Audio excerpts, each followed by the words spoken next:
So we are talking about the movie Dead Rush, which is also known as Hardline.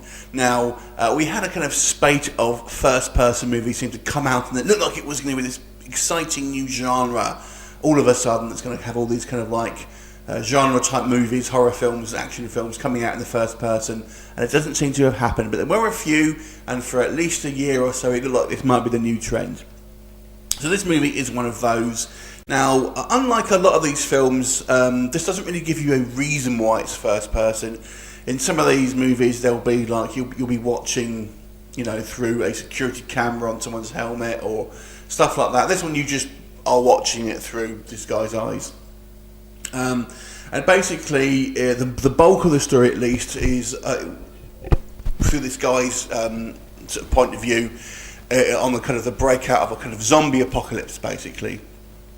And we see the beginnings of this kind of this infection to take place, and how he's dealing with it. Basically, how he kind of deals with this kind of menace and hooks up with this group of survivors. So that's pretty much a movie. So what do I think of Dead Rush, aka Hardline?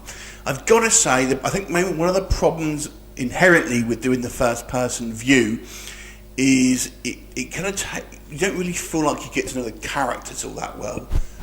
So your kind of main protagonist, who you are seeing through their eyes, you never really feel that connected with, because you don't really build up, but you don't see them, so you don't build up that sort of like that kind of bond with them, I suppose. And I feel that's probably an inherent problem with this kind of style. It's obviously evident here as well. So it almost, I think the idea with first person is that it puts you in their shoes, so to speak, but at the same time it kind of takes you out of it, because you never really feel like you see the person, so therefore you don't really care. Now this movie is on the cheaper side. I did have to say the initial shots of when we see the kind of the zombie apocalypse kind of breakout, I thought were very good. There's basically these two guys, and they're driving through the streets, and we see all this kind of chaos ensuing. I thought they did a good job with a limited budget of making it seem quite large scale in that area. So that was very good.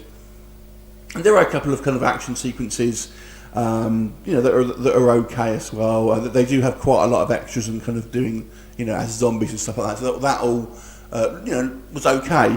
But I've got to say, this film, I think that the plot structure was quite weak.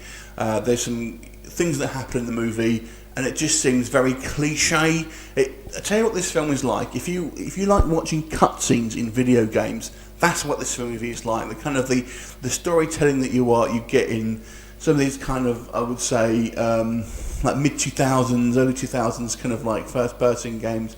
It reminds me of that, the way the characters are almost don't act all that naturally, I have to say, and things like that. So it just kind of comes across as a little bit sort of really cheesy, to be brutally honest. The zombie makeup, I would say, is a little lacking. There's a couple of effects which look okay, but for the most part, I think the zombies are a little on the kind of the weaker side and a little ill-defined, to be honest. But the problem is, I just don't think you care enough about the characters in this movie. Even the ones that you sort of see on the screen, like the female lead and stuff, is probably the best character. But everyone's kind of quite ill-defined. You never really feel like you get to know anyone that well, and they just kind of fall into the sort of typical cliches where they have kind of one prevailing kind of personality trait, and that's it. So it's kind of quite unsophisticated, I've got to say. It's okay for a bit of a time waste. So there's the worst zombie films, I suppose, but it really doesn't stand out from the crowd, other than the fact that it's trying to have this kind of new style of camera work and everything. I don't think it works particularly well. I'll give this movie a 4 out of 10. There are some redeeming elements in there, but for the most part I found it quite uninteresting and kind of didn't kind of draw me in. Have you seen it? What did you think of it? Leave me comments, and I'll look forward to seeing you next time. Bye for now.